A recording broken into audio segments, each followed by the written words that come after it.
Hey, what's up guys, Joshua's Bush here and welcome back to another One Piece video.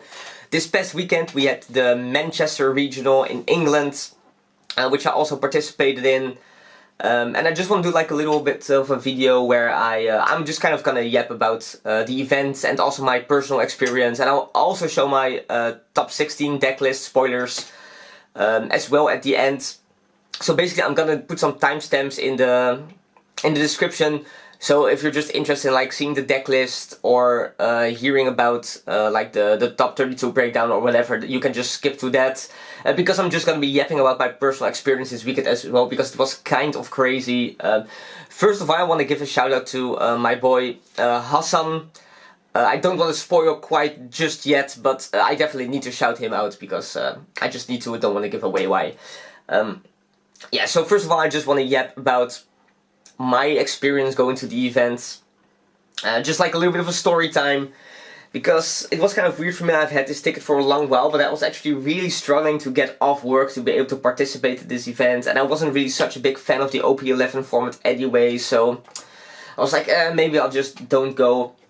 But like in the weeks leading up to this weekend, or the past weekend I should say, I got really excited playing the Teach deck because I really felt very comfortable playing it and very confident with it as well, which I really haven't had. I mean, I did have it with the Smoker deck as well before the Amsterdam Regional, but I mean, we all know how that turned out, not so well.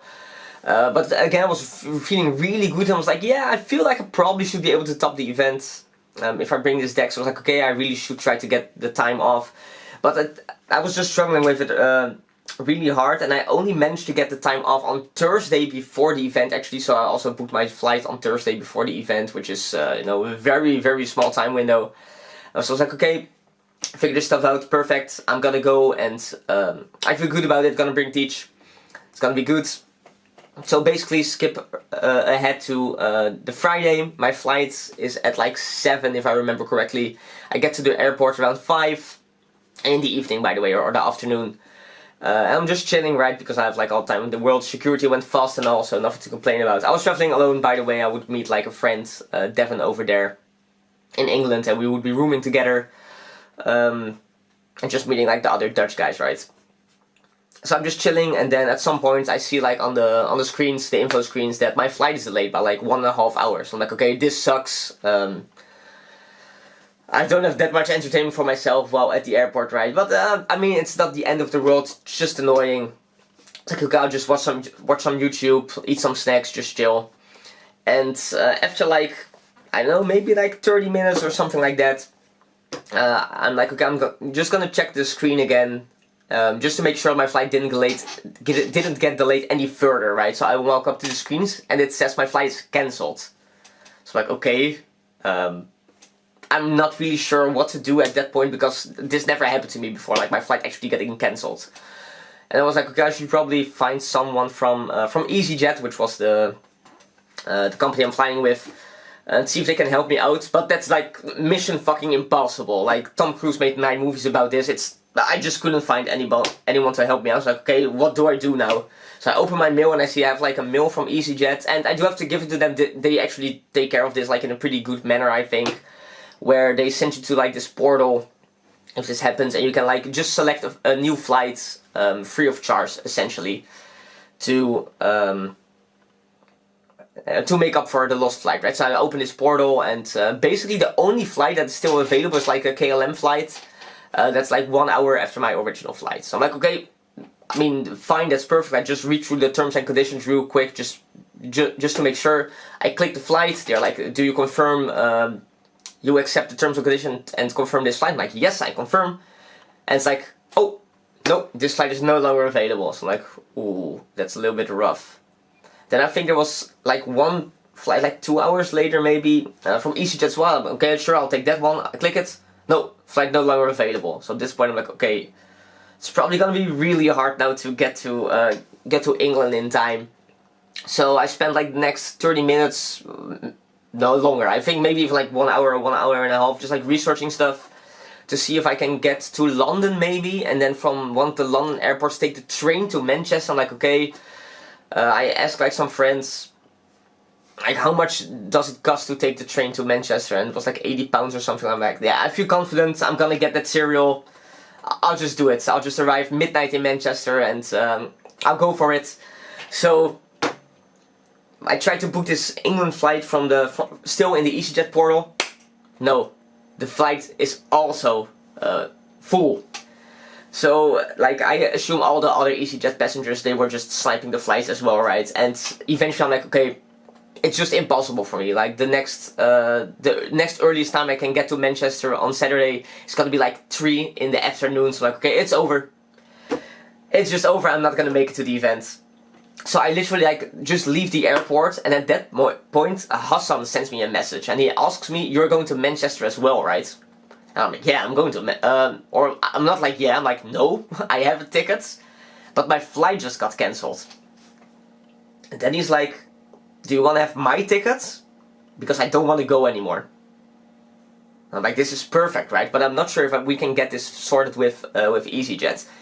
And keep in mind, this is like 1 hour or 2 hours before Hassan's flight was supposed to leave. And he was actually on his way to the airport, but he just really didn't want to go. Didn't really feel like playing OP11 anymore. So he gets to the airport, we go up to the counter, and we actually managed to sort it out with the people to just have the name on his ticket changed to mine. So I'm on my way, baby. And it's just like, if you have never experienced something like this, I've played TCGs for like, I don't know, 12 years, 13 years. So I've had stuff like this happen before. Not that my flight got cancelled, but like I missed my flight once, for example. And it's just a fact, if something like this happens, you are going to perform at the event. Like, you are going to top, you are going to win maybe. It's just like super positive karma or something, I don't know. But yeah, I felt good, so eventually, you know, I get to Manchester. I played the Teach deck. The reason I brought the Teach deck is because I felt really comfortable playing almost every matchup. I feel like against UP, if they're like a not so good or average player, I should win like basically every time. I feel good. I mean, I feel really good in the Bello Betty matchup. Obviously, that's just a very favorite matchup for you anyway. And then GP is not favored and Buggy aren't either, but I do expect to roll mostly into UP and Betty, even though it is a jungle format. And I do have my matchups, like, so I enter the event and skip ahead to that, and round 1 I play against Dietmar, like, who is an acquaintance of mine, and I thought, I was like, oh, he's probably playing Bunny, and I sit down and he's on GP. I'm like, this is like one of the matchups like I really didn't want to see. Like, I didn't want to see Buggy, the Mirror, or GP, I suppose, even though, like, I think GP and Buggy are still very winnable, especially because I'm like playing like a little bit of a minorly tacked out deck against them. But the Mirror I mostly didn't want to see. But GP is still not like a favorite matchup, right? Even with my deck card, which I'm going to be showing later in the deck profile real quick. It's not favored, so I sit down, he flips the leader into GP, I'm like, I thought he was playing Bonnie, it's gonna be one of those days, right? But I actually have like a perfect hand, and his hand is like in the early game has some steam, but then after that it doesn't, and I managed to beat him. It's like, okay, I beat GP round 1, feels good. And then round 2, I see my pairing, I'm against Fabi, who is obviously like an amazing player. So we go to the table, and he's on GP as well. I'm like, ugh, why, right? So, and this time, like, I'm not as lucky. My hand is like, it's okay. Like, it's definitely playable, but it's not good. And his hand is actually very good, I think. So the game just plays out how it does, and I lose this game pretty convincingly. So, like, yeah, that was bound to happen. Like, very good player who is on a deck that's favored into mine. Unlucky. And so we're off to a 1-1 start, which is not the best. And then the round after that I play against Blue Yellow Nami. Obviously, like, that deck isn't top tier, and teaches pretty good into it as well, so I take that one pretty convincingly. And then round 4 I have to play against GP again. So literally this guy flips his leader, I just start laughing. I'm like, yeah, of course. I bring Teach to an event and I have to play against GP 3 times in the first 4 rounds, right? But at that point I was kind of happy. I was playing like my tech cards. Which is Laboon, by the way, spoilers. Which I think is very good in that matchup. But I get very lucky in this one because my opponent bricks super hard. Like, he actually draws unplayable, basically. And even then I almost lost because he had like double electric for Luna. So, it was still close, but I won that one. And then finally, around 5, I sit down to play against Anel. So finally a very, very favorite matchup for me, so I win that one. Then the round after that I play against Shanks actually on 4-1, which I think is pretty impressive. But this guy's already like, yeah, I'm probably gonna lose this. And he's heavily hinting that he's playing like a control Shanks variant opposed to like, you know, one of those mixed variants from back in the day with the rush cards, and it ends up being like that. So even though I open not that good, I eventually manage to stabilize and the game just snowballs into my favor. And then in round 7 I finally face my first UP or Snakeman opponent, and I absolutely destroy this guy. Like I win the die roll first, I have like the perfect setup, and the entire game, every time he just plays something I KO it, and eventually he just runs out of steam, right, and I just managed to stabilize some big bodies and the game just ends. Then in round 8 I play against Snakeman again. This game was very hard actually because my opponent, I think he played very well into the Teach matchup, and we actually eventually end up going to time, where I win in timeout because I managed to put him to 0 life opposed to my 1 life. But honestly, if we actually played out the game, I don't know if I would have won. Because it was a very, very hard game for sure.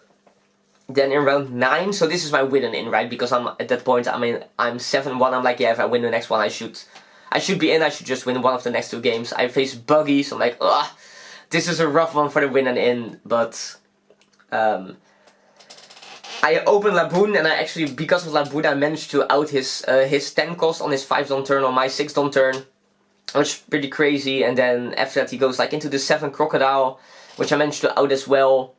And at that point, I just kind of, I do manage to stabilize, but it's still close because I had to take like always 5k swings in the early game because I didn't want to waste the cards in my hand because I needed them to out his bodies. So I'm like low on life, but I do manage to eventually very convincingly go for game.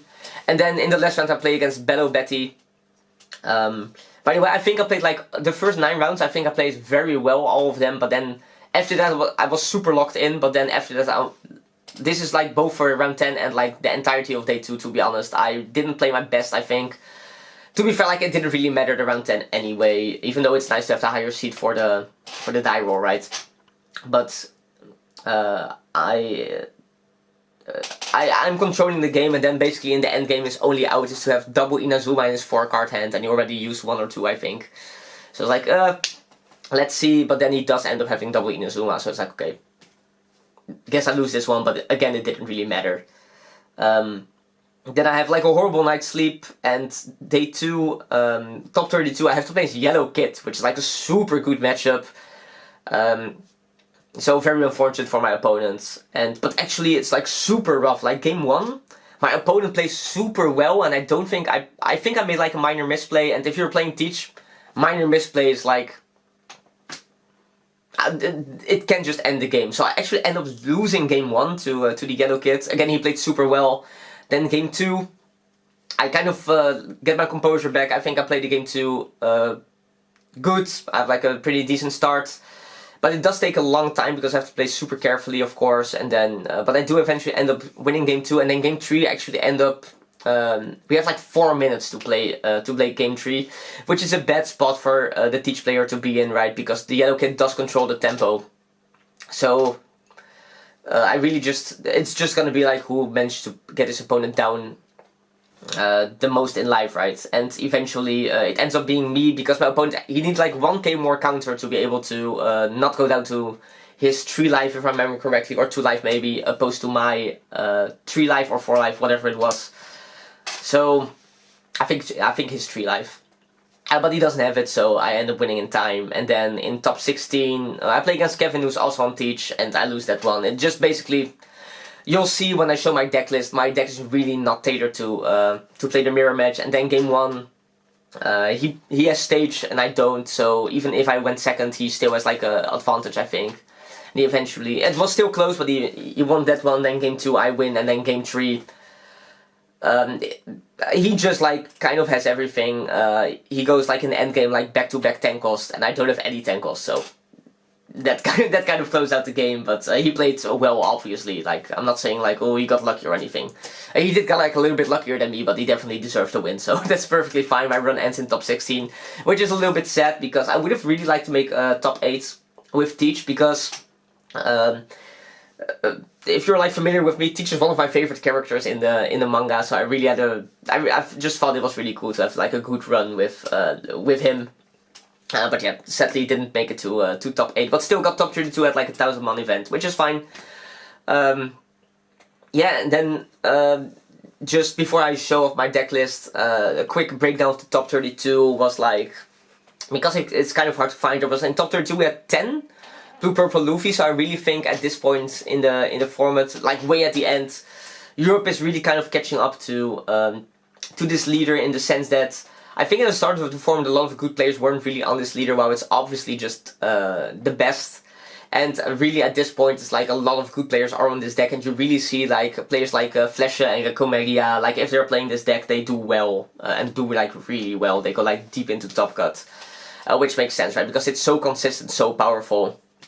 So it makes sense that to have 10 of them in the top cut. They went 5 Bello Betty and 5 Buggy. I think 5 Bello Betty is to be expected, but 5 Buggy is a little bit surprising to me, because I don't really think the deck is that good. Even though I think like the matchup spread the deck has is good, but I don't really think that the deck inherently is very good. But we had 5 of them in the top cut, and I think we had 1 in top 8. Then we had 3 Teach, which was me, Kevin, and Sleeping Genius, which is also like a very accomplished player. And then 3 Bonnie, 2 of them made it to top 8 actually. Then 2 green purple, 2. Oh, what's the other one? We had 2 green purple and 2 yellow kit, right? Very surprising in my opinion. Even though I do think that deck is good, and you see like the people that perform well with it, they are very good players as well. So I definitely think there's something there. And then we had 1 Zoro and 1 Reiju for the deck breakdown. So in the end, I think my deck decision was pretty solid, because I did feel comfortable going into UP. Yeah, just a little bit. I don't want to say I was unlucky in the top cut, but I would have preferred to face any deck, I think, over playing the Mirror Match in top 16, but it is what it is. Yeah, then just to close out the video, I want to show off my my deck list real quick. It's not that special. I already talked about like the thought behind it a little bit previously. I've been yapping for like super long. Let's just go over to the deck list. So going into the deck list, just showing off the price cards real quick. So we have the finalist pack, the top 64 Yasop, and the top 16 Ben Beckman. I once again think they did like a phenomenal job on the price cards. Usually they almost always do. I really think this Ben Beckman especially looks very, very cool. But yeah, let's just go over the deck list real quick. I of course play Teach. Once again, I did this because just one of my favorite characters, and I finally felt comfortable playing this at like a bigger event, because I didn't really have the guts to do it before, and I'm really glad I did. I had like a great time, even though I do think that this leader is kind of degenerate and probably shouldn't exist. But I mean, I had fun. So yeah, going into the deck list, I play all the searchers maxed out, which honestly I feel like if you don't, that's kind of crazy, because the deck is just so consistent, and if you like get going, it has such a good time answering like pretty much every matchup, aside from like super aggro ones, and even decks like Red Green Smoker and stuff, you have pretty good answers for. So yeah, 12 searchers, not much to say about that. Could never see myself playing less of them. That's always just going to be the start of the deck. And then, as you'll see, my list is very, very focused on just playing the removal game. So, I was just joking with our fans. I'm basically just playing Lucci that also shuts off unplay effects, because I'm really focused on just the removal aspect. 4 Doc Q, because you want to see this in the early game usually, so you want to max out of it. And then 3 of the 7 cost. This is just the boss monster of the deck. But 3 of it instead of 4, because usually you will, by the time you get to the $7 or the $8 turn, you'll have searched like 4 times or something, so you should have seen it by then. And then of course 4 Van Auger, 4 Tempest Kick, and then I'm also on triple Laboon. So the reason I'm on this is because I think it makes your green purple matchup like